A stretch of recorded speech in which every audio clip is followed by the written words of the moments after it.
যারা তওবা করলো এবং পবিত্র থাকলো, আল্লাহ তাআলা এই দুই শ্রেণী ব্যক্তিকে ভালোবাসেন। সুবহানাল্লাহ। তুবু ইলাল্লাহ তাওবাতান নাসুহা, তোমরা আমার কাছে এমন ভাবে তওবা করো, খাঁটি তওবা করো। নাসুহা শব্দের অর্থ, নাসুহা শব্দের অর্থ মুফাসসিরিন ইকরামরা কয়েকটি করেছেন। তার ভিতর থেকে নাসুহা শব্দের অর্থ যে তওবা এমন ভাবে, খাঁটি তওবা এমন ভাবে করতে হবে, একনিষ্ঠের সাথে এমন ভাবে তওবা করতে হবে যে আমি যেই কাজ করেছি, যে গুনাহের কাজ করেছি, এই কাজটা আমি আর কোনো দিন করব না। এর নাম হলো তাওবায়ে নাসুহা। কিছুদিন পূর্বে আমরা দেখি সোশ্যাল মিডিয়াতে কিছু ব্যক্তিরা এই নাসুহা শব্দের অর্থ তারা ব্যাখ্যা করেছেন যে নাসুহা নামের একজন ব্যক্তি ছিলেন, যেই খারাপ কাজটা আপনার দ্বারাতে হয়ে গেছে, এর দ্বারাতে আল্লাহ রাব্বুল আলামিনের কাছে বলতে হবে, আল্লাহ যেই কাজটা করেছি এই কাজের জন্য আমি ভুল বুঝেছি, আমি এমন ভাবে তওবা করতেছি, জীবনে এই খারাপ কাজটি আমি আর কোনোদিন করব না। সুবহানাল্লাহ বলেন। এইরকম ভাবে যদি আপনি তওবা করতে পারেন, এইটা হলো নাসুহা শব্দের অর্থ। আশা করা যায় তোমরা সফল কাম হবে। কোন সুবহানাল্লাহ। কেমন সফল কাম হবে? সম্মানিত ভাইরা আমার, লক্ষ্য করে শুনেন। মুসা আলাইহিস সালাতু ওয়াস সালামের জামানাতে আল্লাহর এক গোলাম এমন কোনো কাজ নাই তার দ্বারাতে হতো না। সমাজের ভিতরে যত রকমের অন্যায় অশ্লীল কাজগুলো এই মুসা আলাইহিস সালামের জামানাতে আল্লাহর বান্দা করত। এলাকাবাসীরা তার উপরে ক্ষিপ্ত হয়ে, রাগান্বিত হয়ে এক পর্যায়ে এই ব্যক্তিকে এলাকা থেকে বাহির করে দিল। যখন বাহির করে দিল, কয়েকদিন চলে গেল, একদিন দুই দিন করতে করতে এরকম ভাবে কয়েকদিন চলে গেল। ওই ব্যক্তিটা চিন্তা করলো, হয়তোবা এলাকার লোক ভুলে গেছে, আমি যদি এখন এলাকার ভিতরে যাই তাহলে কেউ আমাকে কিছু বলবে না। এইরকম চিন্তা ভাবনা নিয়ে যখন নাকি এলাকার ভিতরে তিনি প্রবেশ করতেছিলেন, এলাকার লোকজন দেখে তাকে আবার ধাওয়া করলেন, তাড়িয়ে দিলেন। এই লোকটি চিন্তা করলেন, এলাকার ভিতরে ঢোকার মতন আমার কোনো মুখ নাই, কারণ আমি এমন একটি খারাপ কাজ করে ফেলেছি, এমন কোনো অন্যায় কাজ নাই আমি করি নাই। প্রত্যেকটা অন্যায় কাজ তার সামনে যখন মনে হচ্ছিল, তিনি লজ্জাতে এলাকা থেকে নিজেই চলে গেলেন। যাওয়ার পরে জঙ্গলের ভিতরে তিনি বসবাস করতে লাগলেন। জঙ্গলের ভিতরে যে লতা পাতা যতটুকু জুটে ততটুকু খেয়ে তিনি জীবন যাপন করতে লাগলেন। হঠাৎ করে একদিন অসুস্থ হয়ে পড়লেন। অসুস্থ হয়ে যাওয়ার পরে মৃত্যু শয্যায় যখন তিনি কাতরাচ্ছিলেন, চিন্তা করলেন, হায়রে এমন অবস্থা, আমার সামনে তো এলাকাবাসী নাই। মৃত্যু শয্যায় যখন তিনি পড়ে আছেন, তখন আল্লাহ রাব্বুল আলামিনের কাছে বলছেন, আল্লাহ আজকে আমার শিয়রের সামনে আমার জনম দুঃখিনী মা নাই, আমার কাছে আমার আব্বাজান নাই, আমার এলাকাবাসী নাই, আমার আত্মীয় স্বজন কেউ নাই, হয়তোবা দুনিয়া থেকে আমি কিছুক্ষণ পর বিদায় নিয়ে চলে যাব। আল্লাহ রাব্বুল আলামিনের কাছে এরকম ভাবে বারবার যখন তিনি চিন্তা করতেছিলেন, তিনি তওবা করলেন, এমন ভাবে তওবা করলেন, কিছুক্ষণ পর ওই ব্যক্তি দুনিয়া থেকে বিদায় নিয়ে চলে গেলেন। আল্লাহ রাব্বুল আলামিন মুসা আলাইহিস সালামকে জানালেন, মুসা ওই জঙ্গলের ভিতরে যাও, আমার একজন মহব্বতের বান্দা, ভালোবাসার বান্দা ওই জঙ্গলের ভিতরে ইন্তেকাল করেছে, পড়ে আছে, তাকে দাফন কাফনের ব্যবস্থা করো, তার জন্য দোয়া করো। মুসা আলাইহিস সালাম তার জনগণের ব্যক্তিদেরকে নিয়ে, তার উম্মতদেরকে নিয়ে ওই জঙ্গলের ভিতরে যেয়ে দেখলেন, কিছুদিন পূর্বে যেই ব্যক্তিকে এলাকাবাসীরা যার উপরে ক্ষিপ্ত হয়ে এলাকা থেকে বাহির করে দিল, ওই ব্যক্তির লাশ তো ওই জায়গাতে পড়ে আছে। মুসা আলাইহিস সালাম চিন্তা করলেন, এলাকাবাসীরা চিন্তা করলেন, যেই ব্যক্তি এলাকার ভিতরে এমন কোনো অন্যায় কাজ নাই, সে করে নাই, এই ব্যক্তি আল্লাহ রাব্বুল আলামিনের কাছে কেমন করে এত প্রিয় বান্দা হতে পারে? ভাইরা আমার, এই ব্যক্তিকে মূসা আলাইহিস সালাম কোনো বিষয়ে যদি তার ভিতরে মনের ভিতরে প্রশ্ন যদি আসতো, সরাসরি আল্লাহ রাব্বুল আলামিনের কাছে তওবা করতো, সঙ্গে সঙ্গে জানতেন। হযরত মূসা আলাইহিস সালাম আল্লাহ রাব্বুল আলামিনের কাছে বলেন, আল্লাহ, যে ব্যক্তিকে আমরা এলাকাবাসীরা বিদায় করে দিলাম, তাড়িয়ে দিলাম, যার উপরে ক্ষিপ্ত হয়ে তাড়িয়ে দিলাম, এই ব্যক্তি কেমন করে আপনার পেয়ারা বান্দা হয়? আল্লাহ রাব্বুল আলামিন বলেন, মূসা, যেই দিনকে তোমরা তাকে এলাকা থেকে বাহির করে দাও, এলাকা থেকে বাহির করে দিলে, সেই দিনকে আমার এই বান্দা আমি আল্লাহ রাব্বুল আলামিনের কাছে এমনভাবে তওবা করেছে, আমি আল্লাহ রাব্বুল আলামিন তার তওবা কবুল করে নিয়েছি, তার জীবনের গুনাহ মাফ করে দিয়েছি। আর একটু জোরে বলেন সুবহানাল্লাহ। তাহলে সফলতা মুমিনের ওই জায়গাতেই। মুমিন যখন আল্লাহ রাব্বুল আলামিনের উপরে ঈমান আনবে, ঈমান আনার সঙ্গে সঙ্গে সেই ব্যক্তি মুমিন হয়ে গেল। আর মুমিন তার জীবনের গুনাহ খাতাগুলোকে যখন স্মরণ করে করে আল্লাহ রাব্বুল আলামিনের কাছে মাপ চাইলো, আর মাপ নিয়ে ওই অন্ধকার কবর পর্যন্ত যদি যাইতে পারে, তাহলে আল্লাহ রাব্বুল আলামিনের চূড়ান্ত ফায়সালা হলো তার জীবনের গুনাহ মাফ করে দেবেন। ওয়ায়ুদখিলাকুম জান্নাতিন তাজরি মিন তাহতিহাল আনহার, আর আল্লাহ রাব্বুল আলামিন তাকে জান্নাত দান করবেন। এইটাই হলো সফলতা, এইটাই হলো সফলতা। আজকে দুনিয়াতে আমরা কত রকমের সফলতা খুঁজি, কিন্তু সফলতা ওই জায়গাতে যখন আপনি তওবা করে যখন আপনি দুনিয়া থেকে বিদায় নিতে পারবেন, আল্লাহ রাব্বুল আলামিনের কাছে যখন তওবা, খালেস নিয়াতে তওবা করে, খাঁটি তওবা করে জীবনের গুনাহ খাতাগুলোকে মাফ করে যখন অন্ধকার কবরে যাবেন, অন্ধকার কবরটা আপনার যখন জান্নাতের বাগিচা হয়ে যাবে, তখন আপনার সফলতা ওই জায়গা থেকে। সুবহানাল্লাহ। সম্মানিত ভাইরা আমার, আজকে আমরা চামড়ার মুখ দিয়ে যতটুকু পারি খালি আস্তাগফিরুল্লাহ পাঠ করাটা শিখেছি, কিন্তু ইস্তেগফার পাঠ করার পূর্বে যে শর্তগুলো আল্লাহ রাব্বুল আলামিন দিয়েছেন, এই শর্তগুলো একটাও মানি না।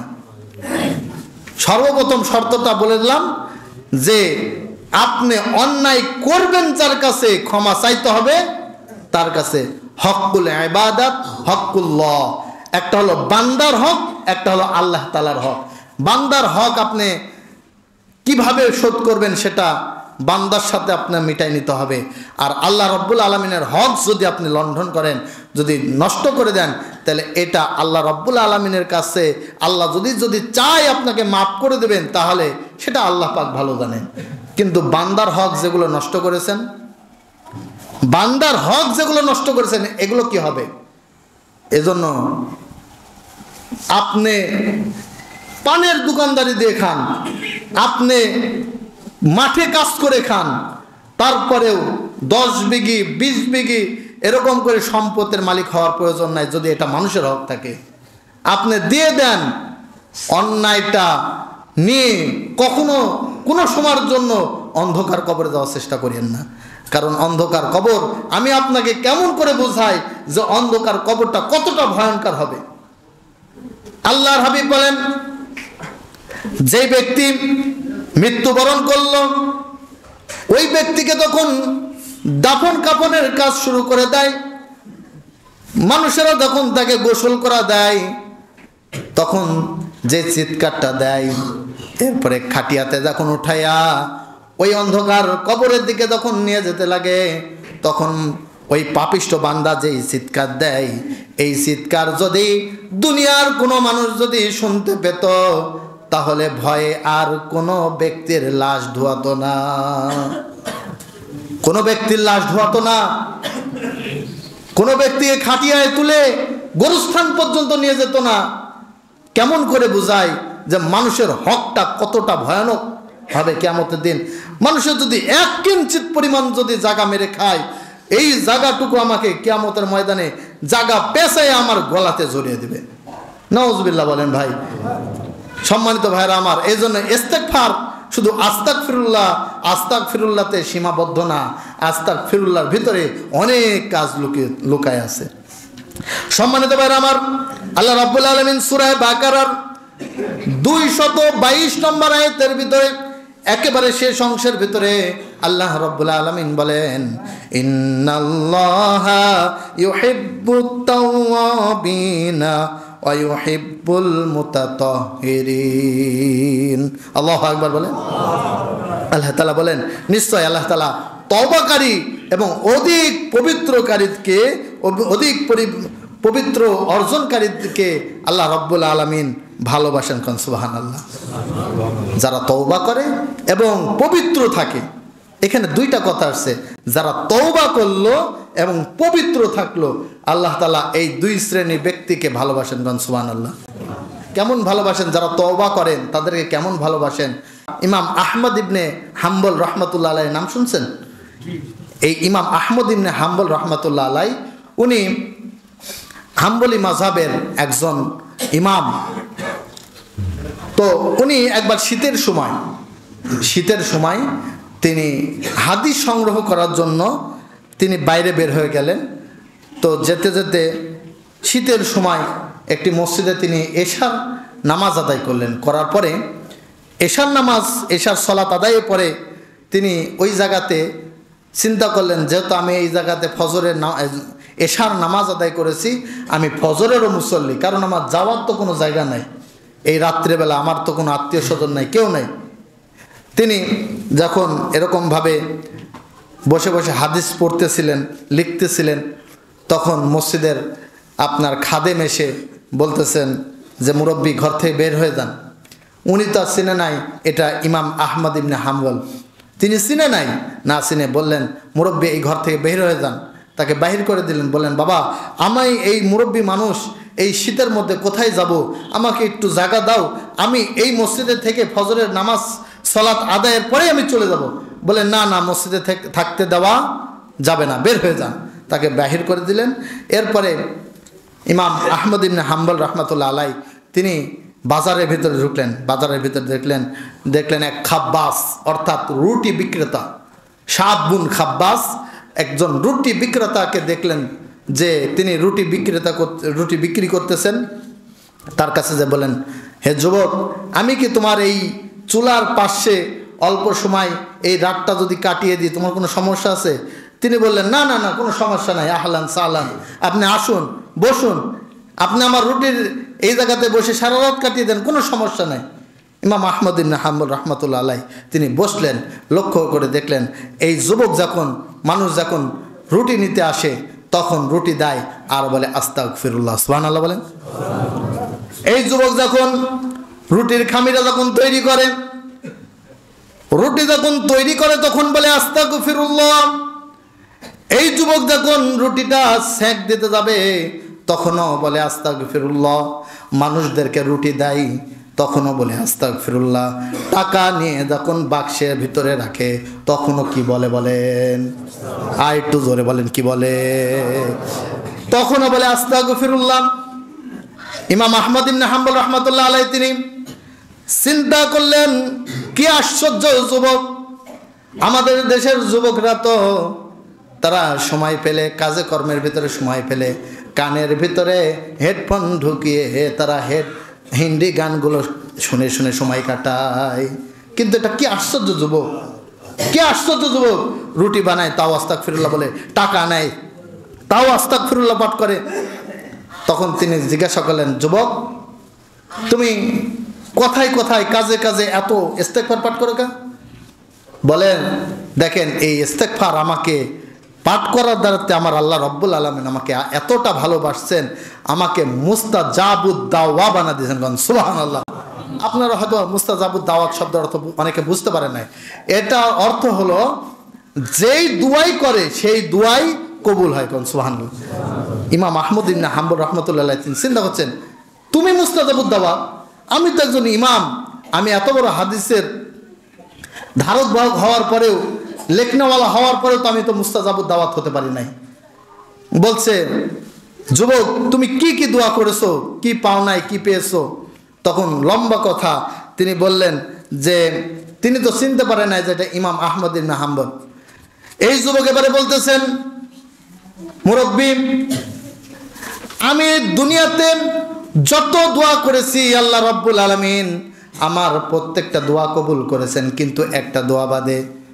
তখন ইমাম আহমদ ইবনে হাম্বল রাহমাতুল্লাহ আলাইহির কৌতূহলটা আরো বেড়ে গেল, কোন দোয়াটা করছেন আর কোন দোয়াটা কবুল হয় নাই। ইমাম আহমদ ইবনে হাম্বল রাহমাতুল্লাহ আলাইহি যুবককে ডাক দিয়ে বলে, যুবক, কোন দোয়া করেছো কিন্তু এখনো তোমার কবুল হয় নাই?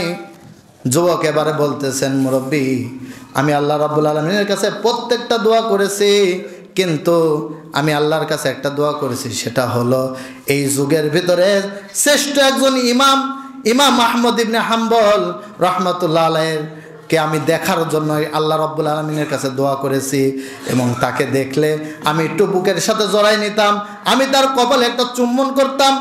ইমাম আহমদ ইবনে হাম্বল রাহমাতুল্লাহ আলাইহির বুঝতে আর বাদ থাকলো না যে এই যুবক তো আমাকে চেনে না, কিন্তু আমাকে দেখার জন্য আল্লাহ রাব্বুল আলামিনের কাছে দোয়া করছেন, আল্লাহ রাব্বুল আলামিন আমাকে তার দরজায় পৌঁছায় দিয়েছে।